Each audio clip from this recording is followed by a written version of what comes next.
Jadi memang tadi ditanyakan, tadi sudah kita jelaskan bahwasanya yang pertama kali masuk surga itu adalah Rasulullah, dan sudah kita sebutkan sallallahu alaihi wasallam hadisnya, hadis yang diriwayatkan oleh Imam Muslim.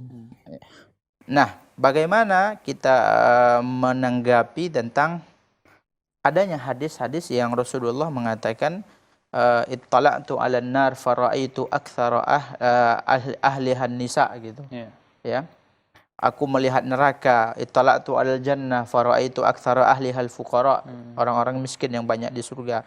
Kemudian ada banyak hadis-hadis. Maka para ulama menjelaskan bahwasanya ini adalah Allah Subhanahu wa taala yang menguasai waktu, ya, mengatur dan menyeting dan mencepatkan waktu untuk Rasulullah sallallahu alaihi wasallam. Kalau bahasa para ulama itu qaraba ilaihi zaman.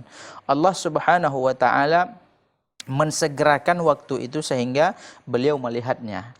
Akan tetapi ya sebagaimana yang kita jelaskan tadi, ya kita sebagai pengikut Rasulullah percaya kepada hadis bahwasanya hadis Rasulullah sallallahu alaihi wasallam menjelaskan yang pertama kali masuk surga itu adalah Rasulullah sallallahu alaihi wasallam. Dan dalam hadis lain juga disebutkan ya bahwasanya roh para nabi dan para syahid itu ada pada burung yang terbang, ada di perut burung yang terbang di surga. Jadi para ulama mengatakan ya kalau rohnya itu ada, yaitu roh para nabi dan roh para syahid.